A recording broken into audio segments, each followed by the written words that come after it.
Hey guys, it's LEGO Boys E3. Today I'm going to show you how I solved this puzzle in 4 moves.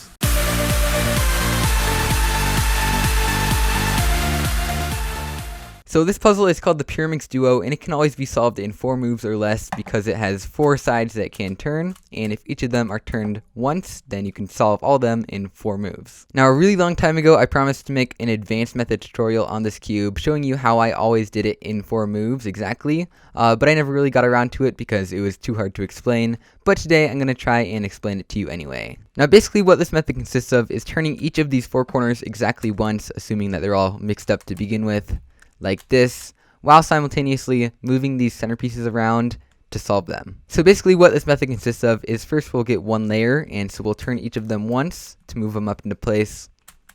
And then you need to make sure on this very last turn that you also get the center into place, and because that's the one that's in place, all the rest of them will be in place once you line up this last corner, and it will be solved. So basically the key is being able to do that first layer by turning each of those 3 pieces into place in a way that it also gets this centerpiece into the correct place. And so the first thing that I normally do when I start solving this puzzle is I make sure that all the corners are twisted exactly once. If one of them isn't twisted at all, then that'll make the solving process a little bit different. So what I'll do is I'll first find a yellow piece. So this piece has yellow on it, so it's a yellow piece.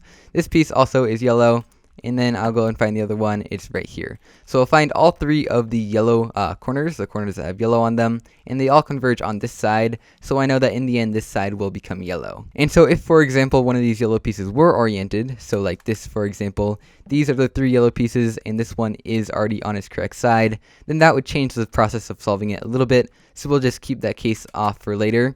And we can also check that this piece is oriented correctly by checking another color. We can do blue, so here's one blue, here's another blue, here's another blue. They're all not facing towards the blue side. These are the 3 corners, so this will be the blue side.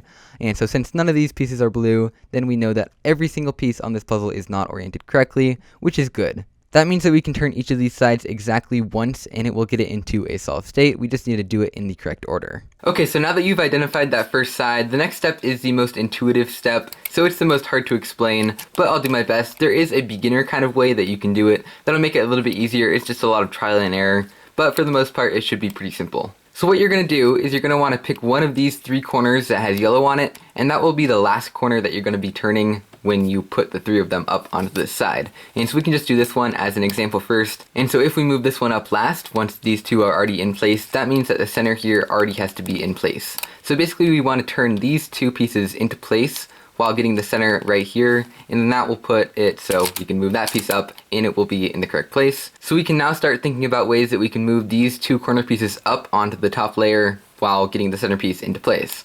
And so we can just imagine every single possible scenario because there's only 2 of them for each corner that you choose as the first corner. And so for these 2 ones being the first ones that we turn, we could turn this one first, which wouldn't do anything to the center, and then turn this one. And so once you imagine that in your head, you'll know that the center, the yellow center, ends up over here because this does nothing to the center and this moves it over to here. And so that's obviously not where we want it to be, so that solution is not valid. So what we want to do next is choose another solution, so we can move this one first, which would move this over to here, and then move this one up, and then the yellow center would end up right here. So that's also not a valid solution because it doesn't end up over here. So obviously this isn't going to be the last corner that we're going to be turning, so we can go on to the next one. So we can try this one instead, and then we can try each combination for these 2 corners being the first ones. So we can turn it like this, which would move it over to here, and then solve this one, which would bring it over to here, which is actually correct because you see it moves over here, then over here, and then it will be lined up with this piece, and then that will be the correct solution. So we can just go ahead and start to do that.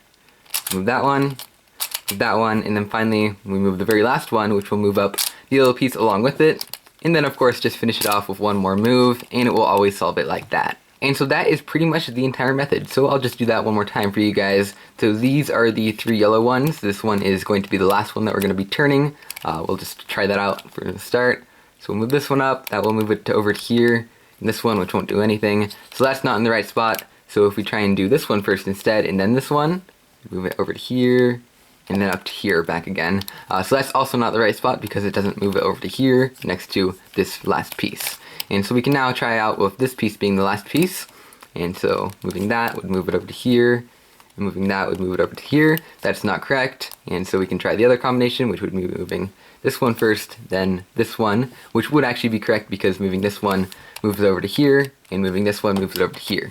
So now we can actually do that solution like that, and then the last one just like that, and then the last other piece just like that. And so what it all comes down to is finding the optimal 3-move solution where you get this whole layer, and then once you do that, you can turn the last one, and you pretty much just need to experiment with different like ways of doing it, different orders of moving the 3 pieces until eventually you'll get it into place. And once you have a better understanding of exactly how the method works, you should be able to do it pretty intuitively, just like I'm able to do. I can just kind of look at a case and figure out if I move that one, that'll get it into place, and I can move the last one up. And that is pretty much all I have to say about this solution. There are a couple of special cases like where you only have like one of them rotated and you have to do something weird like this. That's 4 turns, and eventually it'll get into place. Sometimes all of them will be solved, and that's just a pretty simple case just doing this.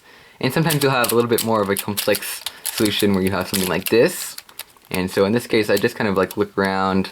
Actually, this one's a pretty easy one. And once you get more of an intuitive understanding of doing it with 4 corners, it should be pretty easy to just figure out solutions on the fly when you're solving it with like 3 corners, things like that. I don't actually have a method for doing it if you have like 3 corners, something like that. You can just kind of figure it out because it reduces the amount of moves that you have to do by quite a lot and the amount of possible permutations.